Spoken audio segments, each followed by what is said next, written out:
नमस्कार मंडळी. आज मला सगळ्याच भाज्या अशा फ्रेश भेटलेल्या आहेत. थंडीच्या दिवसामध्ये काय होतं ना, सगळ्याच भाज्या अशा फ्रेश भेटतायत. तर सगळ्या फ्रेश भाज्या बघून माझ्या मनात आलं, की चला काहीतरी नवीन बेत बनवूया. तर म्हटलं चला, आज भाज्या सगळ्याच अवेलेबल आहे आपल्याकडे. त्यामुळे मी आज काय केले ना, पावभाजीचा बेत बनवायचं ठरवलेलं आहे.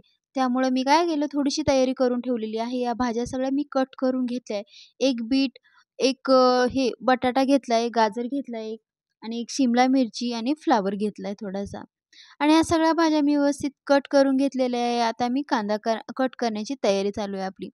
आता नंतर मग आपल्याला गाजरही त्याचप्रमाणे कट करून घ्यायचा आहे. हे बघा, आता कांदा आपला थोडं कट झालेला आहे बऱ्यापैकी या पद्धतीने. आणि काय होतं ना, भाज्या फ्रेश असल्या तर आपल्या भाजीचा जो स्वाद आहे ना, तो दुगणा होऊन जातो. हे बघा, आता आपला कांदा व्यवस्थित असा कट करून झालेला आहे. आता आपण काय करणार ना, गाजरही आपण राउंड राउंड शेपमध्ये त्याला कट करून घेतोय व्यवस्थित. हे बघा, या पद्धतीने. आता पावभाजी म्हटलं तर काय, पावभाजी ही लहानांपासनं मोठ्यांपर्यंत सगळ्यांनाच आवडतं पावभाजी. तर आपण हे बघा, या पद्धतीने सगळ्या भाज्या आपल्या कट करून झालेल्या आहेत. आता काय केलं ना, मी कुकर घेतलाय, त्याच्यामध्ये फ्लॉवर, शिमला, बीट टाकलाय. त्याचप्रमाणे आपण त्यामध्ये बटाटाही टाकणार आहोत. हे बघा, या पद्धतीने. आणि टोमॅटो आपण नंतर फ्राय करणार आहोत थोडासा. आता काय करणार ना, जो गाजर कट करून ठेवलाय तोही आपण टाकणार आहे आणि अर्धी वाटी आपण त्यामध्येच वाटाणाही टाकतोय. हे बघा, या पद्धतीने. वाटतोय ना रंगीबेरंगी भाज्या आपल्या किती सुंदर अशा. तर आता आपण काय करणार ना, त्याच्यामध्ये पाणी टाकणार आहोत आणि त्याला व्यवस्थित अशा 4 शिट्ट्या लावून घेणार आहोत कुकरला. जेणेकरून आपल्या ज्या भाज्या आहे ना, व्यवस्थित अशा शिजल्या गेल्या पाहिजे. हे बघा, आता मी कुकरला शिट्टी लावून दिलेली आहे आणि हे बघा, आपल्या 4 शिट्ट्या लगभग होत आलेल्या आहे. याप्रमाणे. आणि त्याला नंतर काय करायचं, रेस्ट द्यायचं 10 ते 15 मिनिटं. जेव्हा आपल्या कुकरमधनं सगळी हवा निघून गेली, तेव्हा त्याचं झाकण ओपन करायचं आणि या पद्धतीने काय करायचं ना, आपल्या सगळ्या ज्या भाज्या आहेत त्या व्यवस्थित मॅश करून घ्यायच्या. तुमच्याकडे जर दुसरं कोणतं एखादं मॅशर असेल ना, त्याने तुम्ही मॅश करू शकता भाज्या. हे बघा, या पद्धतीने मी काय केलं ना, सगळ्या भाज्या अशा मॅश करून घेतलेल्या आहे व्यवस्थित. जास्त मॅश नाही करायच्या, थोड्याशा जाडसरच ठेवायच्या. हे बघा. आणि आता काय करणार ना, आपण एक कढई घेणार आहोत आणि त्याच्यामध्ये 2 ते 3 चम्मच आपल्याला तेल टाकायचं आहे. तेल किंवा या या ठिकाणी तुम्ही बटरही वापरू शकता. हे बघा.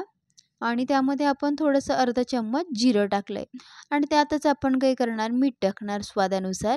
आणि नंतर आपण काय करणार ना, अर्धी वाटी कांदा, आपण जो कांदा कट करून ठेवलेला ना, तो आपण सगळा कांदा फ्राय करायला टाकणार आहोत. आणि व्यवस्थित त्याचा आपण गुलाबी रंग जोपर्यंत येत नाही तोपर्यंत आपल्याला हा कांदा फ्राय करायचा. आणि मी काय केलं ना, 7 ते 8 लसणाच्या पाकळ्या होत्या, त्या व्यवस्थित अशा ठेचून घेतल्या. जास्त बारीक नाही केल्या मी, थोड्या जाडसरच ठेवलेल्या आहे. आणि आता आपल्याला काय करायचं, थोडीशी कोथिंबीर आपल्याला त्यामध्ये फ्राय करायला टाकायची आहे. ते बघा, आपला कांदाही व्यवस्थित सॉफ्ट झालेला आहे. मीठ टाकल्याने काय होतं ना तेलामध्ये, आपला कांदा आणि टोमॅटो हे ना व्यवस्थित लवकर असा फ्राय होऊन निघतो. हे बघा, मीठ टाकला तर टोमॅटोही आपला लवकरच व्यवस्थित असा फ्राय होऊन निघणार आहे. हे बघा. आता आपण काय केलं ना, अर्धा चम्मच मिरची पावडर टाकलंय आणि आता पावभाजी मसाला टाकतोय आपण 1 चम्मच. मोठा चम्मच 1 पावभाजी मसाला टाकायचा आहे आपल्याला. हा पावभाजी मसाला मी सुहाणाचा वापरलेला आहे. याने काय होतं ना, आपल्या पावभाजीचा जो स्वाद आहे तो अधिकच वाढणार आहे आपल्या पावभाजीचा. आणि कलरही खूपच छान येणार आहे या मसाल्याने आपल्या पावभाजीला. हे बघा, दिसते ना खूप सुंदर. हे बघा, आपले मसाले खूप छान असे फ्राय झालेले आहे. आता आपला कांदा, टोमॅटो, मसाले सगळे मिक्स झालेले आहे व्यवस्थित. हे बघा, त्याला हलवत हलवत काय करायचं ना, व्यवस्थित असं तेल सुटेपर्यंत आपल्याला त्याला फ्राय करत राहायचं या पद्धतीने. आता लगभग आपला मसाला फ्राय झालेला आहे. अगोदर काय करायचं ना, सगळी भाजी नाही टाकून द्यायची. थोडी थोडी करत आपल्याला काय करायचं ना, ही भाजी टाकत राहायचं. जेणेकरून काय होतं, आपला जे कच्चे वगैरे राहिले असेल ना सुके मसाले, तेही व्यवस्थित फ्राय होऊन निघेल. आणि जे मसाले कच्चे राहिले ना, तर काय होतं ना, आपल्या भाजीला स्वाद येत नाही. त्यामुळं काय करायचं, जी भाजी आहे ना थोडी-थोडी करत टाकायची, जेणेकरून आपलं भाजीचा स्वाद आणि फ्लेवर जास्त येतो. हे बघा आता मी पूर्ण भाजी टाकली याप्रमाणे. बघितलं ना किती सुंदर असा अप्रतिम असा कलर आलेला आहे. हा कलर कसला रंग वगैरे नाही, आपण जो बीट टाकलाय ना, त्यांनी हा रंग आलेला आहे छान. आणि पाणी टाकायचं नंतर जास्त घट्ट झाली असेल तर ना, तर आपल्याला थोडंसं पाणी ॲड करायचं त्याच्यामध्ये. पण पाणी थंड नाही टाकायचं, पाणी हे गरम करून टाकायचं आहे आपल्याला पावभाजीमध्ये. हे बघा या पद्धतीने आणि व्यवस्थित हलवून घ्यायचं आहे तिला. आता एक भाजीला उकळी आली ना व्यवस्थित, तर काय करायचं गॅस बंद करायचा आणि नंतर त्याच्यामध्ये एक लिंबू पिळून घ्यायचं. हे बघा या पद्धतीने मी अर्धा लिंबू पिळून घेतलेला आहे त्यामध्ये आणि व्यवस्थित हलवून काय करायचं ना, सर्व्ह करायची. आपली ही पावभाजी रेडी आहे.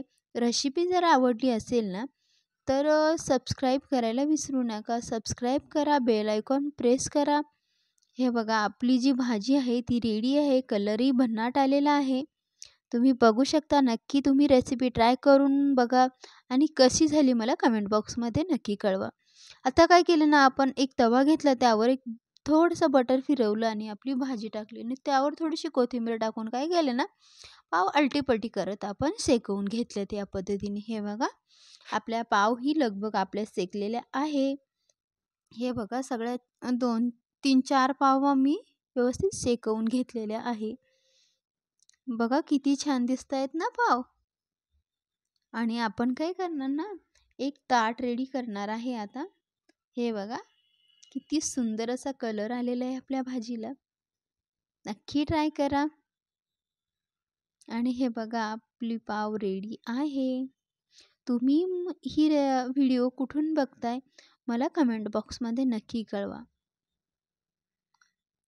असेच नवनवीन व्हिडिओ पाहण्यासाठी आपलं चॅनल सबस्क्राईब करायला विसरू नका आणि बटर टाकून व्यवस्थित सर्व करायची भाजी आणि कोथिंबीर टाकायची वरून थोडीशी.